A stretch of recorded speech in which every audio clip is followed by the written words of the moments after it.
പണത്തെക്കുറിച്ച് നിങ്ങളോട് പറഞ്ഞിട്ടുള്ളതെല്ലാം പൂർണ്ണമായും തെറ്റാണെങ്കിലോ? ഇപ്പോൾ ദശലക്ഷക്കണക്കിന് ആളുകൾ അവരുടെ ദിവസങ്ങൾ കഠിനമായി തള്ളി നീക്കുകയാണ്.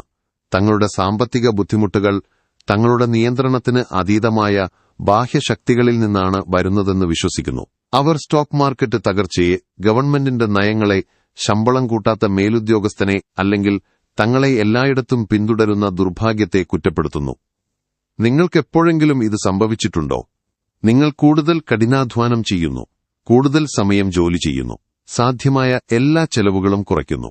എന്നിട്ടും എങ്ങനെയോ നിങ്ങൾ ഓരോ മാസവും ശമ്പളം കാത്ത് ജീവിക്കുന്നു. എന്തുകൊണ്ടാണ് സമൃദ്ധി മറ്റുള്ളവർക്കായി മാത്രം നീക്കിവെച്ച ഒരു വിദൂര സ്വപ്നമായി തോന്നുന്നതെന്ന് അത്ഭുതപ്പെടുന്നു. എന്നാൽ നിങ്ങളെ ഞെട്ടിച്ചേക്കാവുന്ന ഒരു കാര്യമുണ്ട്. നിങ്ങളുടെ ബാങ്ക് അക്കൌണ്ടിന് സമ്പദ്വ്യവസ്ഥയുമായോ നിങ്ങളുടെ ഉദ്യോഗപ്പേരുമായോ നിങ്ങൾ എത്ര കഠിനാധ്വാനം ചെയ്യുന്നു എന്നതുമായോ യാതൊരു ബന്ധവുമില്ല. നിങ്ങളുടെ ജീവിതത്തിലേക്ക് ഒഴുകിയെത്തുന്നതോ പുറത്തേക്ക് പോകുന്നതോ ആയ ഓരോ രൂപയും നിയന്ത്രിക്കുന്നത് ഏതൊരു ഭൗതിക സ്ഥാപനത്തെക്കാളും ശക്തമായ ഒന്നാണ്. അത് ദൈവിക നിയമത്താൽ നിയന്ത്രിക്കപ്പെടുന്നു. ഇവ നിങ്ങൾ സ്കൂളിൽ പഠിച്ചതോ സാമ്പത്തിക മാസികകളിൽ വായിച്ചതോ ആയ നിയമങ്ങളല്ല. ഇവ ലോക സാഹചര്യങ്ങളിൽ നിന്ന് പൂർണ്ണമായും സ്വതന്ത്രമായി പ്രവർത്തിക്കുന്ന ആത്മീയ ആവൃത്തികളാണ്, സ്പിരിച്വൽ ഫ്രീക്വൻസീസ്. അവ വിപണി സാഹചര്യങ്ങളോടോ സർക്കാർ തീരുമാനങ്ങളോടോ അല്ല പ്രതികരിക്കുന്നത്, മറിച്ച് കാലത്തിന്റെ തുടക്കം മുതൽ സമൃദ്ധിയെ ഭരിക്കുന്ന സാർവത്രിക തത്വങ്ങളുമായുള്ള നിങ്ങളുടെ വ്യക്തിപരമായ യോജിപ്പിനോടാണ്. നിങ്ങൾ നിലവിൽ സാമ്പത്തിക സമ്മർദ്ദമോ പരിമിതികളോ അല്ലെങ്കിൽ ഒരിക്കലും മതിയാവുന്നില്ല എന്ന നിരന്തരമായ തോന്നലോ അനുഭവിക്കുന്നുണ്ടെങ്കിൽ നിങ്ങളൊരു സാധ്യത പരിഗണിക്കുക. നിങ്ങൾ ഭാഗ്യമില്ലാത്തവനല്ല, നിങ്ങൾ ശപിക്കപ്പെട്ടവനല്ല, പ്രപഞ്ചം നിങ്ങളെ മറന്നിട്ടുമില്ല. പകരം സമൃദ്ധിയെ ഭരിക്കുന്ന ദൈവിക ആവൃത്തികളുമായി നിങ്ങൾ യോജിപ്പിലല്ല. ഈ പൊരുത്തക്കേട് യഥാർത്ഥത്തിൽ നിങ്ങളുടെ ജന്മാവകാശമായ സമൃദ്ധിയുടെയും ഒഴുക്കിന്റെയും ജീവിതത്തിൽ നിന്ന് ഒരു ആത്മീയ വിച്ഛേദനം സൃഷ്ടിക്കുന്നു. നിങ്ങളുടെ സാമ്പത്തിക യാഥാർത്ഥ്യം, നിങ്ങളുടെ ചിന്തകൾ, വാക്കുകൾ, വിശ്വാസങ്ങൾ എന്നിവയിലൂടെ നിങ്ങൾ ഓരോ ദിവസവും അബോധാവസ്ഥയിൽ പ്രക്ഷേപണം ചെയ്യുന്ന അതേ ആവൃത്തിയുടെ ഒരു പ്രതിഫലനം മാത്രമാണെങ്കിലോ? നിങ്ങളുടെ ജീവിതത്തിലെ എല്ലാ സാമ്പത്തിക ഇടപാടുകളെയും നിയന്ത്രിക്കുന്ന 7 പ്രത്യേക ദൈവിക നിയമങ്ങളുണ്ട്. അവയുമായി എങ്ങനെ യോജിപ്പിലാകണമെന്ന് നിങ്ങൾ മനസ്സിലാക്കിക്കഴിഞ്ഞാൽ പണം നിങ്ങളോട് പ്രതികരിക്കുന്ന രീതി പൂർണ്ണമായും മാറും. പണം പ്രതികരിക്കുന്നത് പ്രകമ്പനത്തോടാണ്, പ്രയത്നത്തോടല്ല. സാമ്പത്തിക പരിവർത്തനത്തിന് പിന്നിലെ ഏറ്റവും അഗാധമായ വെളിപാട് കൂടുതൽ കഠിനാധ്വാനം ചെയ്യുന്നതിനെക്കുറിച്ചോ മികച്ച അവസരങ്ങൾ കണ്ടെത്തുന്നതിനെക്കുറിച്ചോ അല്ല. പണം പ്രയത്നത്തോടല്ല, പ്രകമ്പനത്തോടാണ് വൈബ്രേഷൻ പ്രതികരിക്കുന്നത് എന്ന് തിരിച്ചറിയുന്നതിലാണ്. ഓരോ നിമിഷവും നിങ്ങൾ ചിന്തിക്കുന്ന ഓരോ ചിന്തയും, നിങ്ങൾ പറയുന്ന ഓരോ വാക്കും, പണത്തെക്കുറിച്ച് നിങ്ങൾ പുലർത്തുന്ന ഓരോ വിശ്വാസവും ഒരു പ്രത്യേക പ്രകമ്പനം സൃഷ്ടിക്കുന്നു. അതൊന്നുകിൽ സമൃദ്ധിയെ നിങ്ങളിലേക്ക് കാന്തം പോലെ ആകർഷിക്കുകയോ അല്ലെങ്കിൽ അതിനെ വികർഷിക്കുകയോ ചെയ്യുന്നു. നിങ്ങളുടെ ആന്തരിക ആവൃത്തി സമൃദ്ധിയുമായി യോജിപ്പിലായിരിക്കുമ്പോൾ പണം സ്വാഭാവികമായി ഒഴുകുന്നു.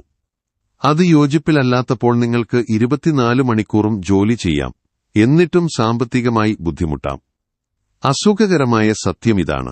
ആത്മീയമായ പൊരുത്തക്കേടിനെ നിങ്ങൾക്ക് കഠിനാധ്വാനം കൊണ്ട് മറികടക്കാൻ കഴിയില്ല. നിങ്ങളുടെ ഉപബോധ മനസ്സിൽ പ്രവർത്തിക്കുന്ന വിരുദ്ധമായ വിശ്വാസങ്ങളെയും പൊരുത്തമില്ലാത്ത ഊർജ്ജത്തെയും നികത്താൻ ഒരു കഠിനാധ്വാനത്തിനും കഴിയില്ല. ഇത് പാർക്കിംഗ് ബ്രേക്ക് ഇട്ട് കാർ മുന്നോട്ട് ഓടിക്കാൻ ശ്രമിക്കുന്നത് പോലെയാണ്. നിങ്ങൾ ആക്സിലറേറ്ററിൽ എത്ര ശക്തമായി അമർത്തുന്നുവോ അത്രയും കൂടുതൽ പ്രതിരോധം നിങ്ങൾ സൃഷ്ടിക്കുന്നു. ചോദ്യം: ഞാനെങ്ങനെ കൂടുതൽ പണമുണ്ടാക്കും എന്നതിൽ നിന്ന് പണം സ്വാഭാവികമായി ഒഴുകിയെത്തുന്ന തരം വ്യക്തിയായി ഞാനെങ്ങനെ മാറും എന്നതിലേക്ക് മാറുന്നു. നിങ്ങളൊരു ആത്മീയ ബാങ്കാണ്. നിങ്ങൾ ഓരോ ദിവസവും ഒരു ആത്മീയ ബാങ്കായി പ്രവർത്തിക്കുന്നു. നിങ്ങളത് തിരിച്ചറിഞ്ഞാലും ഇല്ലെങ്കിലും നിങ്ങളുടെ വായിൽ നിന്ന് വരുന്ന ഓരോ വാക്കും പ്രപഞ്ചവുമായുള്ള നിങ്ങളുടെ ഊർജ്ജ അക്കൌണ്ടിൽ ഒന്നുകിൽ ഒരു നിക്ഷേപമായോ ഡിപ്പോസിറ്റ് അല്ലെങ്കിൽ ഒരു പിൻവലിക്കലായോ വിഡ്രോൾ പ്രവർത്തിക്കുന്നു. ഈ ആഴ്ച നിങ്ങൾ നടത്തിയ സംഭാഷണങ്ങളെക്കുറിച്ച് ചിന്തിക്കുക. എനിക്കത് താങ്ങാനാവില്ല എന്ന് നിങ്ങൾ പറഞ്ഞപ്പോൾ നിങ്ങളൊരു പിൻവലിക്കൽ നടത്തി. നിങ്ങൾ പാപ്പരാണെന്ന് പരാതിപ്പെട്ടപ്പോൾ മറ്റൊരു പിൻവലിക്കൽ. എന്നാൽ നിങ്ങൾ സമൃദ്ധിയെക്കുറിച്ച് സംസാരിക്കുമ്പോൾ, നിങ്ങൾക്കുള്ളതിന് നന്ദി പ്രകടിപ്പിക്കുമ്പോൾ, അല്ലെങ്കിൽ നിങ്ങളുടെ സാമ്പത്തിക ലക്ഷ്യങ്ങൾ ആത്മവിശ്വാസത്തോടെ പ്രഖ്യാപിക്കുമ്പോൾ നിങ്ങൾ ആത്മീയ പലിശ കൂട്ടുന്ന ഗണ്യമായ നിക്ഷേപങ്ങൾ നടത്തുകയാണ്. ഈ 7 ദൈവിക നിയമങ്ങൾ കൃത്യമായ ആത്മീയ കോഡുകളാണ്. ഒരു സേഫ് തുറക്കാൻ ശരിയായ കോമ്പിനേഷൻ നൽകുന്നതുപോലെ ഈ നിയമങ്ങളുമായി കൃത്യമായ ക്രമത്തിൽ യോജിപ്പിലാകുന്നത് ദൈവിക കരുതലിന്റെ നിലവറ തുറക്കുന്നു. പണം നിഷ്പക്ഷമാണ്. Money is neutral. പണത്തിന് ധാർമ്മിക സ്വഭാവമില്ല. അത് നല്ലതോ ചീത്തയോ അല്ല. പണം പൂർണ്ണമായും നിഷ്പക്ഷമാണ്. നിങ്ങൾ പുറപ്പെടുവിക്കുന്ന പ്രകമ്പന ആവൃത്തിയോട് അത് അനുസരണയോടെ പ്രതികരിക്കുന്നു. ശരിയായ ആത്മീയ യോജിപ്പിലൂടെ ആരാണോ അതിനോട് കൽപ്പിക്കുന്നതവരെ അത് സേവിക്കുന്നു. ഈ വെളിപാട് സാമ്പത്തിക മരവിപ്പിൽ ആളുകളെ കുടുക്കിയിടുന്ന പല പരിമിതമായ വിശ്വാസങ്ങളെയും ഇല്ലാതാക്കുന്നു. സമൃദ്ധി ആകർഷിക്കാൻ നിങ്ങൾ കൂടുതൽ യോഗ്യനോ വിദ്യാസമ്പന്നനോ അല്ലെങ്കിൽ ഉത്തമനോ ആകേണ്ടതില്ല. പണം നിങ്ങളുടെ ഭൂതകാല തീരുമാനങ്ങളെയോ നിലവിലെ സാഹചര്യങ്ങളെയോ വിലയിരുത്തുന്നില്ല. അത് ആവൃത്തിയെ മാത്രമേ തിരിച്ചറിയുന്നുള്ളൂ. ഈ ധാരണ നിങ്ങളുടെ സമ്പത്തുമായുള്ള ബന്ധത്തെ പൂർണ്ണമായും മാറ്റിമറിക്കുന്നു. കാരണം ഇത് മിക്ക ആളുകളുടെയും സാമ്പത്തിക തീരുമാനങ്ങളെ മൂടുന്ന എല്ലാ വൈകാരിക ഭാരങ്ങളെയും ധാർമ്മിക ആശയക്കുഴപ്പങ്ങളെയും നീക്കം ചെയ്യുന്നു. നിങ്ങൾ സമൃദ്ധിക്ക് അർഹനാണോ എന്ന് ചിന്തിക്കുന്നത് നിർത്തിയതുമായി പ്രകമ്പനപരമായി യോജിപ്പിലാകുന്നതിൽ ശ്രദ്ധ കേന്ദ്രീകരിക്കാൻ തുടങ്ങുന്നു. വ്യക്തത ആശയക്കുഴപ്പത്തെ അതിജീവിക്കുന്നു. Clarity over confusion. പണം ചലനത്തിലുള്ള ആത്മാവാണ്. Spirit in motion. സത്യത്തിലും ശരിയായ യോജിപ്പിലും നിൽക്കുന്നവരുടെ കൽപ്പനകളോട് നേരിട്ട് പ്രതികരിക്കുന്ന ഭൗതിക രൂപമെടുത്ത ആത്മീയ ഊർജം. സമൃദ്ധിയെ ഭരിക്കുന്ന സാർവത്രിക ബുദ്ധി അസാധാരണമായ കൃത്യതയോടെയാണ് പ്രവർത്തിക്കുന്നത്. ഈ ദൈവിക മനസ്വിരുദ്ധമോ ആശയക്കുഴപ്പത്തിലോ ആയ പ്രകമ്പന അവസ്ഥകളിലേക്ക് കവിഞ്ഞൊഴുകുന്ന കരുതൽ നൽകില്ല. നിങ്ങളുടെ ആന്തരിക ആവൃത്തി ദൈവിക യോജിപ്പുമായി പൊരുത്തപ്പെടുന്നതുവരെ അത് ക്ഷമയോടെ കാത്തിരിക്കുന്നു. ഇതാണ് നിരാശരായ ആളുകൾക്ക് എന്തുകൊണ്ട് അപൂർവമായി സമൃദ്ധി ലഭിക്കുന്നു, ഉത്കണ്ഠാകുലരായ സംരംഭകർ എന്തുകൊണ്ട് സ്വന്തം വിജയത്തെ തുരങ്കം വയ്ക്കുന്നു, പണം ഏറ്റവും ആവശ്യമുള്ളവർ എന്തുകൊണ്ട് അതിനെ അകറ്റുന്നു എന്നതിനെല്ലാം വിശദീകരണം നൽകുന്നത്. പ്രപഞ്ചം ക്രൂരമായി പെരുമാറുകയല്ല, അത് അതിന്റെ സ്വന്തം യുക്തിയെ പിന്തുടരുകയാണ്. ആശയക്കുഴപ്പം ആശയക്കുഴപ്പത്തെ സൃഷ്ടിക്കുന്നു. നിരാശപ്പെടാനുള്ള കൂടുതൽ കാരണങ്ങളെ ആകർഷിക്കുന്നു. ചിതറിയ ഊർജം ചിതറിയ ഫലങ്ങൾ നൽകുന്നു. ദൈവിക അനുസരണം, ഡിവൈൻ ഒബീഡിയൻസ്. യഥാർത്ഥ സമൃദ്ധി ഒഴുകിയെത്തുന്നത് ഏറ്റവും മിടുക്കരായ ആളുകളിലേക്കോ ഏറ്റവും വിദ്യാസമ്പന്നരിലേക്കോ അല്ലെങ്കിൽ ഏറ്റവും അർഹരിലേക്കോ അല്ല. അത് അനുസരിക്കുന്നവരിലേക്കാണ് ഒഴുകിയെത്തുന്നത്. പശ്ചാത്തലമോ ബൗദ്ധിക ശേഷിയോ പരിഗണിക്കാതെ ഈ സാർവത്രിക നിയമങ്ങളുമായി ദിവസവും കൃത്യമായി ക്ഷമാപണമില്ലാതെ യോജിപ്പിലാകുന്നവർക്ക് സമ്പത്ത് വെളിപ്പെടുന്നു. നിങ്ങളുടെ സാമ്പത്തിക അഭിവൃദ്ധിയെ ദൈവിക ഇച്ഛ യഥാർത്ഥത്തിൽ പിന്തുണയ്ക്കുന്നു, നിങ്ങളുടെ ഇല്ലായ്മയെ അല്ല. 3 യോഹന്നാൻ അനുപാതം 1:2 ബൈബിൾ രൂപരേഖ പറയുന്നു, പ്രിയനെ, നിന്റെ ആത്മാവ് അഭിവൃദ്ധി പ്രാപിക്കുന്നതുപോലെ നീ എല്ലാ കാര്യങ്ങളിലും അഭിവൃദ്ധി പ്രാപിക്കുകയും ആരോഗ്യവാനായിരിക്കുകയും ചെയ്യണമെന്ന് ഞാൻ സർവോപരി ആഗ്രഹിക്കുന്നു. ഇത് മതപരമായ വാചാടോപമല്ല. ഇത് സമൃദ്ധി നിങ്ങളുടെ ദൈവിക രൂപകൽപ്പനയുടെ ഭാഗമാണെന്ന് വെളിപ്പെടുത്തുന്ന ഒരു ആത്മീയ നിർദ്ദേശ മാനുവലാണ്. ഉൾക്കൊള്ളലാണ് പ്രധാനം, വിശകലനമല്ല. Embodiment over analysis. ഈ 7 ദൈവിക നിയമങ്ങൾ അനന്തമായ വിശകലനത്തിനോ സംവാദത്തിനോ അല്ലെങ്കിൽ തത്വചിന്താപരമായ ചർച്ചകൾക്കോ വേണ്ടിയുള്ളതല്ല. അവ ഉച്ചരിച്ച വാക്കുകളിലൂടെയും ആവർത്തിച്ചുള്ള പരിശീലനത്തിലൂടെയും നിങ്ങളുടെ ഉപബോധ മനസ്സ് അവയെ കേവല സത്യമായി അംഗീകരിക്കുന്നതുവരെ പൂർണ്ണമായി ഉൾക്കൊള്ളുന്നതിലൂടെയും ഉടനടി പ്രായോഗികമായി പ്രയോഗിക്കാൻ രൂപകൽപ്പന ചെയ്തിട്ടുള്ളതാണ്. ദൈവിക നിയമം ബൗദ്ധികമായ ഗ്രാഹ്യത്തോടല്ല പ്രതികരിക്കുന്നത്, അത് പ്രകമ്പനപരമായ ഉൾക്കൊള്ളലിനോടാണ് പ്രതികരിക്കുന്നത്. നിങ്ങൾ ഈ തത്വങ്ങളെക്കുറിച്ച് വർഷങ്ങളോളം പഠിച്ചേക്കാം, പക്ഷെ അവ ദിവസവും സജീവമായി സംസാരിക്കുകയും പരിശീലിക്കുകയും ജീവിക്കുകയും ചെയ്യുന്നില്ലെങ്കിൽ നിങ്ങളുടെ സാമ്പത്തിക യാഥാർത്ഥ്യത്തിൽ ഒരു മാറ്റവും അനുഭവപ്പെടില്ല. നിയമം 1 വചനത്തിന്റെ നിയമം, the law of the word. നിങ്ങൾ സംസാരിക്കുന്ന ഓരോ വാക്കും ഒരു ആത്മീയ സ്പിരിച്വൽ മോൾഡ് സൃഷ്ടിക്കുന്നു. അതിലേക്ക് ദൈവിക പദാർത്ഥം യാന്ത്രികമായി ഒഴിക്കപ്പെടുന്നു. നിങ്ങളുടെ വാക്കുകൾ വായുവിൽ അപ്രത്യക്ഷമാകുന്ന ശബ്ദങ്ങൾ മാത്രമല്ല, അവ നിങ്ങളുടെ ജീവിതാനുഭവത്തിന്റെ പദാർത്ഥത്തെ അക്ഷരാർത്ഥത്തിൽ രൂപപ്പെടുത്തുന്ന സൃഷ്ടിപരമായ ശക്തികളാണ്. നിങ്ങൾ ഭയത്തിൽ നിന്നോ സംശയത്തിൽ നിന്നോ പരിമിതിയിൽ നിന്നോ സംസാരിക്കുമ്പോൾ നിങ്ങൾ ഇല്ലായ്മയുടെ അച്ചുകൾ സൃഷ്ടിക്കുന്നു. പ്രപഞ്ചം അവയെ പൊരുത്തപ്പെടുന്ന അനുഭവങ്ങൾ കൊണ്ട് നിറയ്ക്കുന്നു. നിങ്ങൾ വിശ്വാസത്തിൽ നിന്നും പ്രതീക്ഷയിൽ നിന്നും സമൃദ്ധിയിൽ നിന്നും സംസാരിക്കുമ്പോൾ നിങ്ങൾ കരുതലിന്റെ അച്ചുകൾ സൃഷ്ടിക്കുന്നു. അത് നിങ്ങളുടെ യാഥാർത്ഥ്യത്തിലേക്ക് സമൃദ്ധിയെ ആകർഷിക്കുന്നു. നിങ്ങളുടെ വായ് നിലവിലെ അവസ്ഥകൾ റിപ്പോർട്ട് ചെയ്യുന്ന ഒരു തെർമോമീറ്ററായി പ്രവർത്തിക്കാൻ രൂപകൽപ്പന ചെയ്തതല്ല. അത് നിങ്ങളുടെ യാഥാർത്ഥ്യത്തെ ഓരോ വാക്യത്തിലൂടെയും സജീവമായി രൂപപ്പെടുത്തുകയും മാറ്റിയെഴുതുകയും ചെയ്യുന്ന ഒരു സൃഷ്ടിപരമായ ഉപകരണമാണ്. എനിക്കത് താങ്ങാനാവില്ല എന്ന് പറയുന്നതിനു പകരം എന്റെ കരുതൽ എല്ലാ ആവശ്യങ്ങളെയും നിറവേറ്റുന്നു എന്ന് പ്രഖ്യാപിക്കാൻ തുടങ്ങുക. പണം വളരെ കുറവാണ് എന്ന് പരാതിപ്പെടുന്നതിനു പകരം സമൃദ്ധി എന്റെ ജീവിതത്തിലേക്ക് എളുപ്പത്തിൽ ഒഴുകുന്നു എന്ന് ഉറപ്പിക്കുക. നിയമം 2. വിനിമയത്തിന്റെ നിയമം. The law of circulation. പണം ചലിക്കാനും ഒഴുകാനും വിനിമയം ചെയ്യപ്പെടാനും വേണ്ടിയുള്ളതാണ്. ഒരിക്കലും ഭയത്തോടെ പിടിക്കാനോ പൂഴ്ത്തിവെക്കാനോ പിടിച്ചുവെക്കാനോ ഉള്ളതല്ല. പണം അക്ഷരാർത്ഥത്തിൽ ചലനത്തിലുള്ള ആത്മാവാണ്. എല്ലാ ആത്മീയ ഊർജത്തെയും പോലെ വിശ്വാസത്തോടെ വിടുമ്പോൾ അത് വികസിക്കുകയും ഭയത്തോടെ പിടിച്ചുവെക്കുമ്പോൾ ചുരുങ്ങുകയും ചെയ്യുന്നു.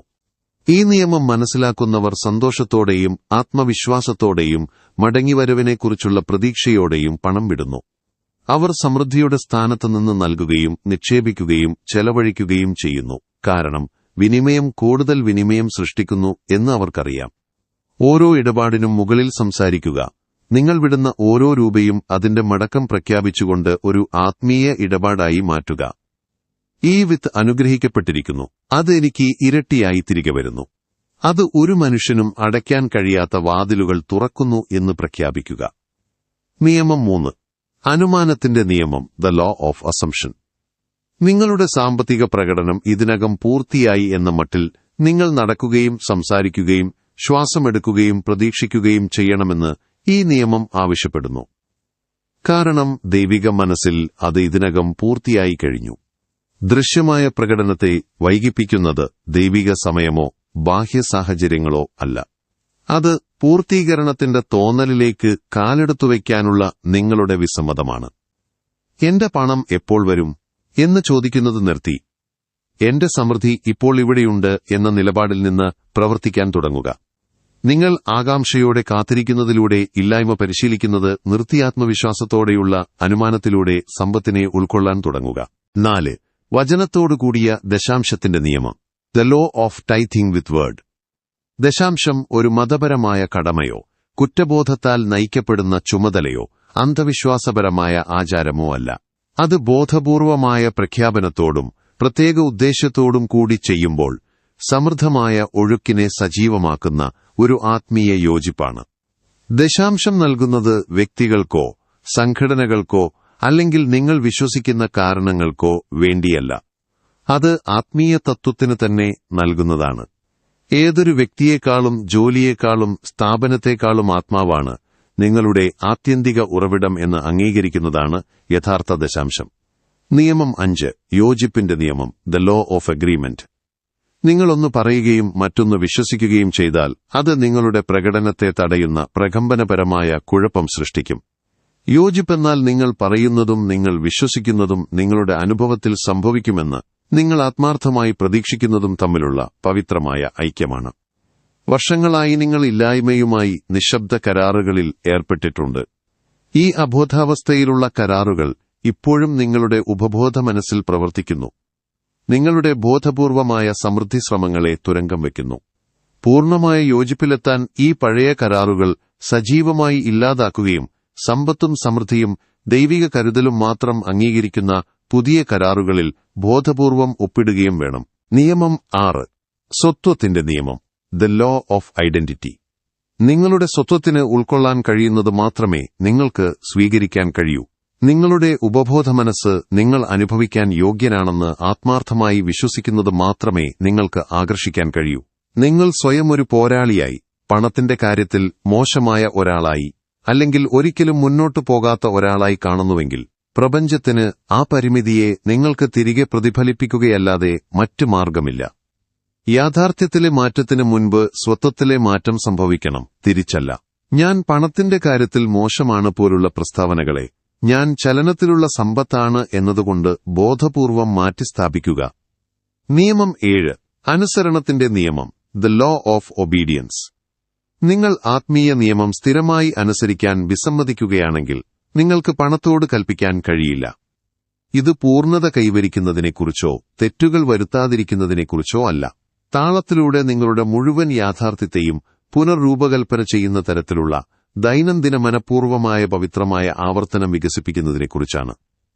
താളം തീവ്രതയേക്കാൾ കൂടുതൽ ഫലങ്ങൾ സൃഷ്ടിക്കുന്നു. ഈ നിയമങ്ങൾ അപൂർണമായി എന്നാൽ സ്ഥിരമായി പരിശീലിക്കുന്ന ഒരാൾ അവ പൂർണ്ണമായി എന്നാൽ ഇടയ്ക്കിടെ മാത്രം പ്രയോഗിക്കുന്ന ഒരാളേക്കാൾ എല്ലായ്പ്പോഴും മികച്ച പ്രകടനം കാഴ്ചവെക്കും. 7 ദിവസത്തെ ഉടമ്പടി. ജീവിത വെല്ലുവിളി. ഈ 7 നിയമങ്ങളും ഒരുമിച്ച് 7 ദിവസം പരിശീലിക്കുക. രാവിലെ വചനത്തിന്റെ നിയമം, പ്രഖ്യാപനം. ഉച്ചയ്ക്ക് അനുമാന നിയമം, അങ്ങനെ ജീവിക്കുക, ചിന്താ പകരം വയ്ക്കൽ, ഇല്ലായ്മ ചിന്തകളെ മാറ്റിസ്ഥാപിക്കുക. വൈകുന്നേരം വിനിമയ നിയമം, പ്രഖ്യാപനത്തോടെ പണം വിടുക. ദിവസം അവസാനിപ്പിക്കുമ്പോൾ പ്രതീക്ഷയുടെ പ്രസ്താവനകൾ. എല്ലാറ്റിനുമുപരിയായി ഈ പ്രഖ്യാപനത്തോടെ നിങ്ങളുടെ എല്ലാ പരിശീലനങ്ങളും ഉറപ്പിക്കുക. ഞാൻ ദൈവിക നിയമം അനുസരിക്കുന്നതുകൊണ്ട് പണത്തിന് എന്നെ അവഗണിക്കാൻ കഴിയില്ല.